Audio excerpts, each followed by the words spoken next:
त्याने 20-25 लोकांचा फडशा पाडला तरी बाकीचे त्याला ठेचून मारतील, पण त्या सावकाराला हिडीस रूपातही जगण्याची इच्छा होती.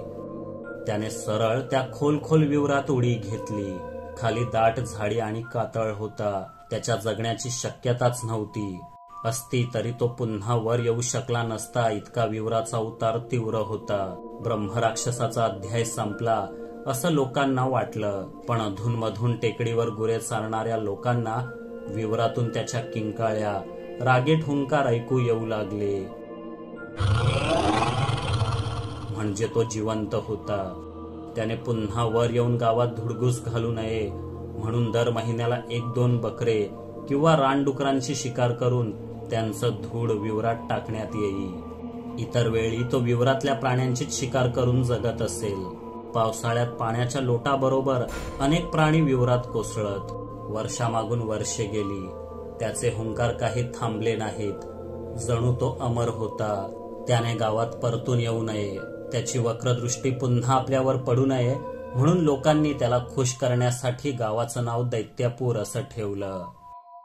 आणि काही वर्षांपूर्वी एक दिवस एक म्हातारा आणि एक तुमच्या वयाचा तरुण फाटक्या कपड्यात, भुकेने अर्धमेल्या आणि जखमी अवस्थेत गावात पोचले. लोकांनी चौकशी केली तर ते म्हणाले, आम्ही विवरातून आलोय. काय, ते विवरातून आले होते? पण पोचले कसे वर? आणि मुळात खाली गेलेच कसे? पडले की काय वरून? जुईने सटासट प्रश्नांचे बाण चालवले. अगं वेडे, पडले असतील तर जिवंत राहिले असते का? स्मिता पटकन म्हणाली. तो तरुण जवळपास महिनाभरापूर्वी वाट चुकून रानात भरकटला होता. मग दरीत कोसळला. नशीब बलवत्तर म्हणून वाचला. तिथे त्याला तो म्हातारा भेटला जो याआधी विवरात कोसळला होता आणि वर्षानुवर्ष तिथेच राहत होता. दोघांनी मिळून त्या अवाढव्य दैत्याला म्हणजेच ब्रह्मराक्षसाला मारलं असं ते म्हणाले. पण गावकऱ्यांनी त्यांच्यावर विश्वास ठेवला नाही, कारण विवरातून आजवर कोणी म्हणजे कोणीच जिवंत बाहेर पडलेलं नाही. तेव्हा दोघांच्याही डोक्याला मार लागून त्यांना मानसिक धक्का बसला आहे असा निष्कर्ष लोकांनी काढला आणि खाऊ पिऊ घालून त्यांना दवाखान्यात पोचवलं. पुढे त्यांचं काय झालं माहीत नाही. मामींनी गोष्ट संपवली. ओके, नाव आहे मिसअंडरस्टँड म्हणून तुमच्या गावाचं नाव दैत्यापूर काय? वाह, मस्त आहे होलसेलमध्ये. सचिनला कथा आवडलेली वाटत होती. आणि काय ग काकू, मोबाईल फोन वगैरे नसणाऱ्या त्या काळात तू आपलं माहेर सोडून एवढ्या लांब येऊन कसा काय संसार केलास? अगदी एकटं वाटलं असेल ना तुला? जुईने स्त्री सुलभ प्रश्न विचारला. हो, सुरुवातीला खूप एकटं वाटायचं. इथे ना कुणाशी ओळख ना पाळख. आमचे हे नोकरीला गेले की सासू सासऱ्यांची सेवा करत घरातली कामं आटपत कसा तरी वेळ निघून जायचा. वर्षातून एकदा दिवाळ सणाला आमचे हे मला 8-10 दिवसांसाठी घरी घेऊन जात. तीच काय ती घरच्यांशी गाठभेट. पण आणखी 4-5 वर्षांनी माझी तिथली एक मैत्रीण देखील लग्न होऊन याच गावी नांदायला आली आणि मग माझा मोकळा वेळ मजेत जाऊ लागला. माहेरच्या आठवणी आणि सुखदुःखात दोघे रमून जायचो. आधी ती खूप नाखुश वाटायची. आम्ही भागू मावशीकडे जाऊन गप्पा मारायचो. पुढे दोघी लेकुरवाळ्या झालो. संसाराच्या गाड्यात एकमेकींना बोलताही येईना. हळूहळू भेटणं कमी झालं. वाटेत कधी दिसलोच तर हसून पुढे निघायचो. मामी पुन्हा गतकाळात हरवल्या. तू कधी सांगितलं नव्हतंस आई या मैत्रिणीबद्दल? कोण ग ती? स्मिताने विचारलं. मंदा, मामींनी उत्तर दिलं. हे नाव ऐकताच आम्ही गपगार झालो. एकमेकांकडे पाहू लागलो. ही मंदा कोण? जुईने सूचकपणे विचारलं. आपली मंदा ग बाई, माझंच चुकलं. हे तिचं आधीचं नाव. या नावाने फक्त मी आणि भागू मावशीच ओळखत असू तिला या गावात. आता तिचं नाव आहे यमुना, तुमच्या शिरपा तात्याची बायको. चला, तुम्हाला नसेल पण मला खूप काम आहे. रात्रीला काळ्या वाटाण्यांची उसळ करते, चालेल ना? मामींनी उठत विचारलं. मी मान डोलावली. त्या जातात जुई म्हणाली, काखेत कळसा आणि गावाला वळसा असा प्रकार झाला हा प्रोफेसर. शिरपा तात्यांची बायको यमुना काकूच मंद आहे आणि आपण 2 आठवडे शोधत होतो तिला. अरे मी तर तुम्हाला आधीच म्हणालो होतो, त्या भगनी भागोदरी आजीला काहीतरी काजू बदाम च्यवनप्राश वगैरे खायला घाला आणि आठवायला सांगा होलसेलमध्ये. पण ऐकतो कोण माझं? सचिनने क्रेडिट घेण्याचा प्रयत्न केला. ते सगळं ठीक आहे, पण या मंदाचा म्हणजेच यमुना काकूंचा वसंत मामाशी काय संबंध? ती सापडल्यावर प्रश्न सुटतील असं वाटलं होतं, पण आता तर सगळा आणखीनच गुंता झालाय. मी हताश होत म्हटलं, एक काम करूया ना, सरळ यमुना काकूलाच जाऊन भेटू, बघूया तिला काही आठवतंय का. स्मिताने सल्ला दिला. याशिवाय दुसरा पर्याय नव्हता. आम्ही त्याच संध्याकाळी त्यांना घरी जाऊन भेटायचं ठरवलं. मंदा काकू आता 60 जवळ पोचली होती आणि शिरपा तात्या 65. ते आम्हा तिघांना साहजिकच ओळखत नव्हते, पण स्मिताने ओळख करून दिली. मला पाहताच का कोण जाणे त्यांच्या कपाळावर आठी पडली. आम्हाला पडवीतच बसायची खूण करून मंदा काकू चहा टाकायला आत गेल्या. शिरपा तात्या आमच्या शेजारीच आपल्या कोयतीला धार काढत बसलेले. या वयातही ताठ आणि धडधाकट होते. नियतीने 20 वर्षांपूर्वी त्यांच्या दोन्ही तरुण मुलांना हिरावलं होतं, पण त्यांना 2 मुली सुद्धा होत्या. दोघींची लग्न झालेली, पण त्यांचे नवरे घर जावई असावेत. दोघी मुली कायम इथेच राहत. घर नातवंडांनी भरलेलं होतं. अलीकडेच त्यांनी जुना वाडा पाडून 2 मजली बंगला बांधलेला. शिरपा तात्यांना पैशांची कमी नव्हती. वाडीतले कितीतरी लोक त्यांच्या मळ्यावर मोलमजुरीला असत. हे सर्व जुईने मला येता येता सांगितलं होतं. यमुना काकू उर्फ मंदा स्वयंपाकघरातून पुन्हा येऊन आमच्या समोर बसल्या. बोलायला काही विषयच नसल्याने आमच्याकडे टक लावून पाहू लागल्या. कोयतीला धार काढून झाल्यावर शिरपा तात्या तिथेच नारळ सोलायला बसले. त्याचा सपसप आवाज तेवढा सोडला तर पडवीत एक अवघड शांतता पसरली होती.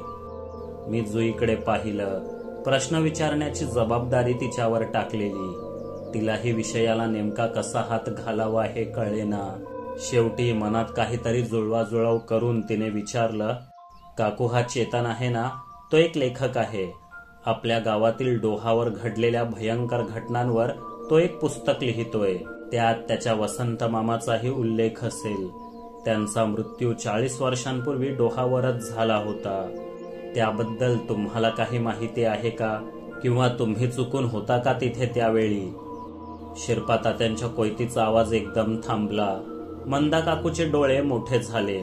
पुन्हा अवघड शांतता पसरली. या घरात ढवाचं नाव बी घेत नाही कुणी, आणि 40 वर्षापूर्वी कुणाच्या मामासोबत काय झालं ते बी आम्हाला काय माहीत नाही. या तुम्ही. शिरपा तात्या करड्या आवाजात म्हणाले. अजूनही त्यांच्या हातात नुकतीच धार केलेली लखलखती कोयती होती. त्यांनी जवळपास धमकावलंच होतं आम्हाला. निमूटपणे तिथून बाहेर पडलो. 20 वर्षांपूर्वी तो अपघात घडला. मासे पकडण्यासाठी डोहावर गेलेले प्रभावी भा एकाच रात्री बुडून मेले. तेव्हापासून शिरपा तात्या आणि काकू असेच तिरसटासारखे वागतात. कोणाशी बोलत नाहीत, कुठे येत जात नाहीत, देवळात देखील जात नाहीत. मागच्या 20 वर्षात त्यांच्या अंगणात कधी तुळस दिसली नाही. आपले करते सवरते मुलगे हिरावून घेतले म्हणून देवावरून विश्वासच उडाला आहे त्यांचा. स्मिताने माहिती पुरवली. पण मंदा काकू बोलत का नाहीत? वसंत मामांचं नाव घेताच बदललेली त्यांची देहबोली आणि चेहऱ्यावरचे भाव हे बघून मी खात्रीने सांगू शकतो की त्या काहीतरी लपवत आहेत. या मंदा काकूची कुंडली काढायला हवी. त्यासाठी दैत्यापूरला जाऊन चौकशी करावी लागेल. मी म्हटलं, आईचं माहेर म्हणजे माझा आजोळ तिथेच आहे. बरेच दिवस मामांना भेटले नाही. ते निमित्त काढून जाऊ शकतो आपण, स्मिता म्हणाली. मग मी आणि स्मिता तिच्या आजोळी म्हणजे दैत्यापुरात जाणार आणि जुई, सचिन, विशाल इथेच थांबून जळाच्या कोपापासून स्वतःचे आणि गावकऱ्यांचे रक्षण करणार असे ठरले. दुसऱ्या दिवशी सकाळीच आम्ही गाडीने निघालो. दैत्यापूर गाव मामींनी सांगितल्याप्रमाणे 4ही बाजूंनी डोंगरांनी वेढलेला असल्यामुळे घाट रस्ता पार करूनच गावात जावं लागतं. माथ्यावर असताना आम्ही गाडी थांबवली आणि दाट रानातून चालत त्या प्रसिद्ध विवरापर्यंत पोचलो, जिथे ब्रह्मराक्षस राहायचा. विवर खरंच खूप खोल आणि चढण्यास अशक्यप्राय होतं. मुख्य भूमीपासून वेगळं झाल्याने खालची परिसंस्थाच अगदी भिन्न प्रकारे विकसित झालेली. इथे ब्रह्मराक्षसच काय, एखादा प्रागैतिहासिक प्रचंड जीव देखील राहत असेल तर काही नवल नव्हतं. तिथे थोडा वेळ फोटो वगैरे काढून आम्ही घाट उतरून दुतर्फा सरळ सोट कातळ असलेल्या चिंचोळ्या वाटेने गावात पोचलो. स्मिताच्या मामांनी आमचं मायेने स्वागत केलं. माझ्या आधी आमच्या कथा इथे पोचल्या असल्याने मंडळी खुश झाली. भरपेट जेवण झालं. जेवणानंतर स्मिताने हळूच मंदा काकूचा विषय काढला. तिथेही एकदम शांतता पसरली. मग एक वयोवृद्ध आजोबा म्हणाले, मंदाचा बाप एक भगत होता. तंतर मंतर करायचा. उठत्याला बसता आणि बसत्याला निचता करायची ताकद होती त्याच्यात. एक दिवशी रानातून येडावाकडा धावत येत होता. उजवा हात साफ कोपरापासून खाली तुटलेला, पागोली सारखं रगात व्हावत होतं. मी तवा मल्यात मिरच्यांना पाणी देत होतो. त्याला बघून धावत गेलो. काय झालं तर विचारलं. म्हणला रानात मुरुम फोडताना हात दगडाखाली अडकला अन तुटला. पण माझा विश्वास बसना. कोयतीनं छाटावा तसा हात तुटलेला. मी त्याला त्याच्या घरी नेलं. घरची बी घाबरली, पण वेळात दवा पाणी करून वाचवलं त्याला. त्यानंतर हात नाही तरी त्याचा दरारा वाढत गेला. कुणाच्या अंगात येऊ दे की कुणाला कसली बाधा होऊ दे, ह्याच्याकडे आणलं की भूत चला चला कापायची म्हणतात. त्यांच्या मळीतलं भात जास्त पिकायचं. त्यांच्या कलमाला बाकीच्यांपेक्षा दसपट जास्त आंब काजू लागायचं. गावात चर्चा होती की त्यानं आपला हात देऊन रानातील संबंधाला गुलाम बनवलंय. असल पण तसं, पण पुढं काय बिनासलं काय माहीत. कसल्या तरी रोगानं ता मेला. लेकीचं लगीन झालेलं, ती तुमच्याच गावी दिली. आणि पोरांना बापाच्या भगतगिरीत रस नव्हता. ते शिकून पुण्या मुंबईला गेलं आणि परतलंच नाहीत. संबंध स्मिताच्या घशात आवंढा अडकला. ती रात्र तिथेच काढून आम्ही घरी परतलो तर चिंतातूर मामा पडवीतच बसलेले दिसले. मला बघताच घाईघाईत म्हणाले, तुझे मित्र दिसले नाहीत कुठे सकाळपासून.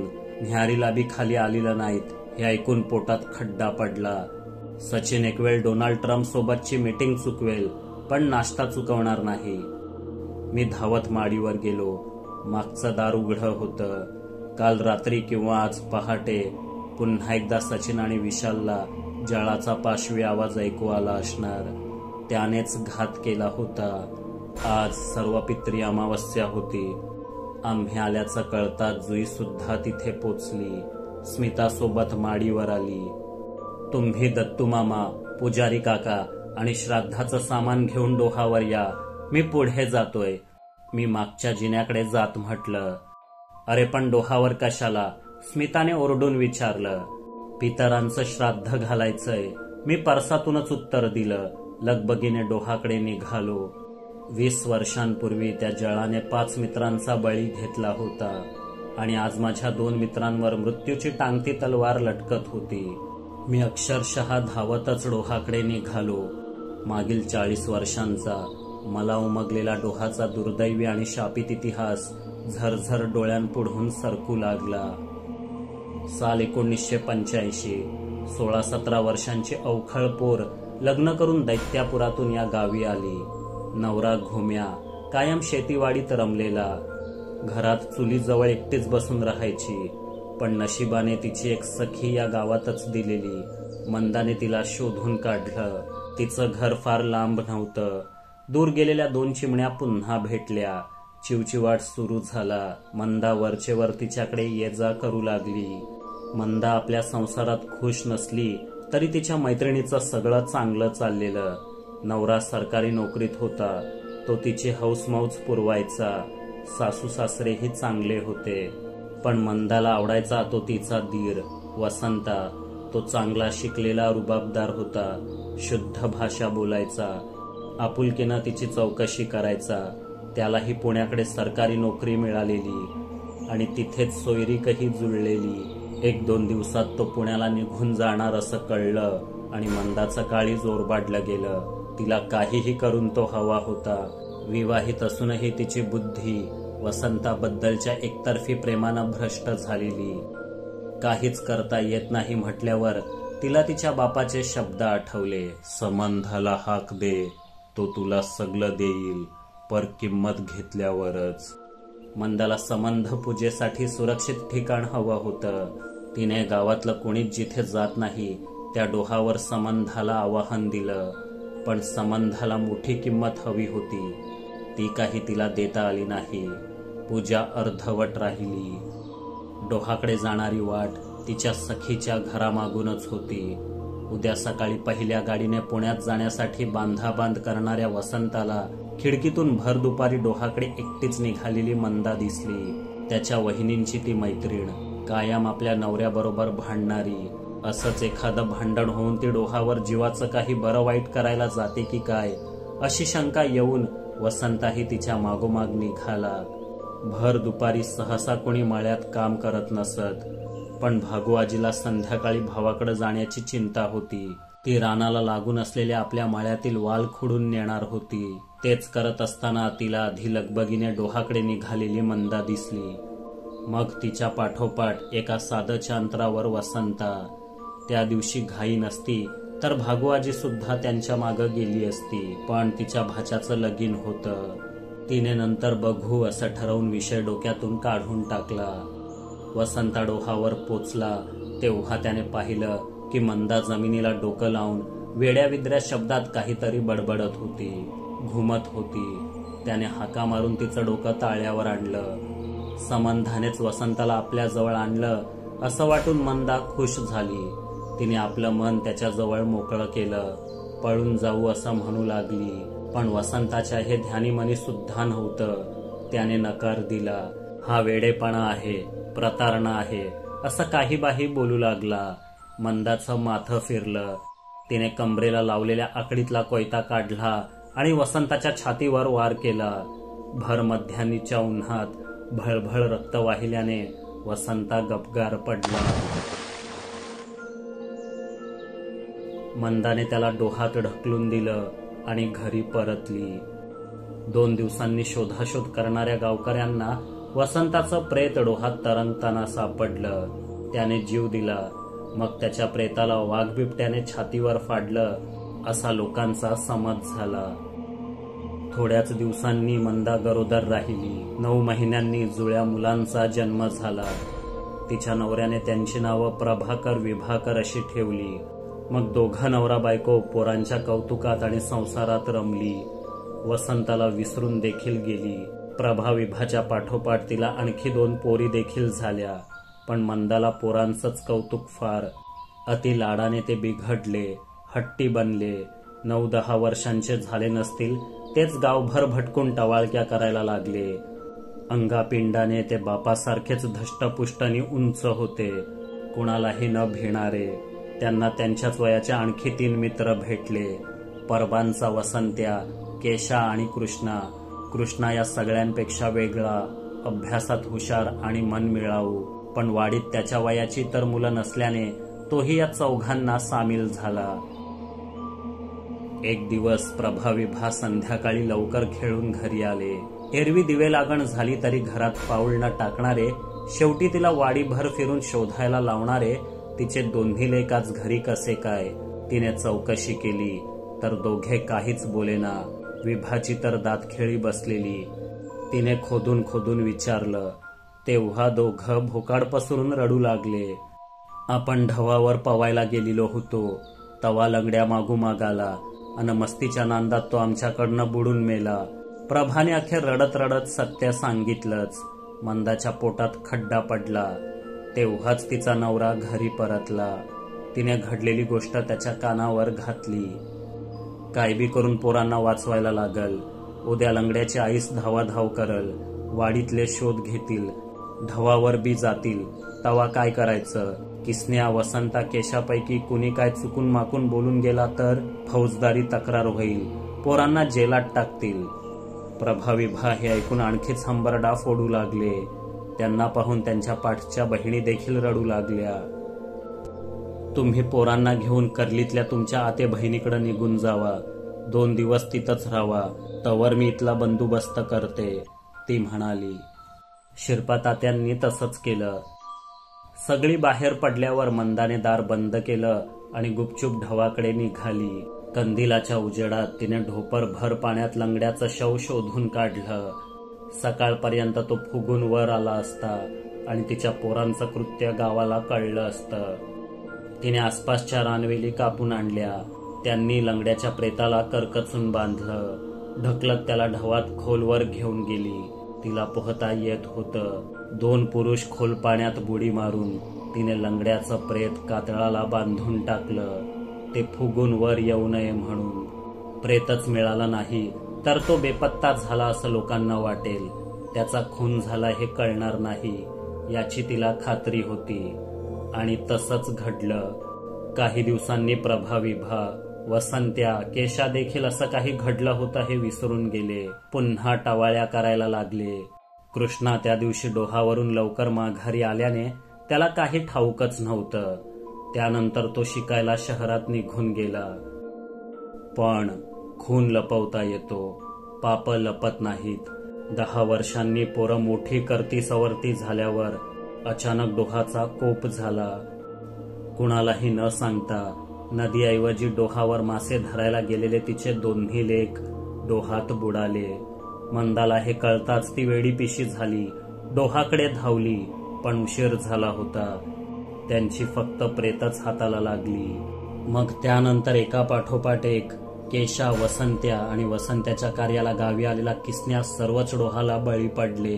डोहातील जळाने त्यांना साद घालून आपल्याकडे बोलावून घेतलं असं लोक म्हणायचे. पण मंदाला ठाऊक होतं की हा जळ दुसरा तिसरा कोणी नसून लंगड्या बाळाचा तृप्त आत्मा आहे. प्रश्न इतकाच होता की तो आता 10 वर्षांनी कसा काय प्रकटला.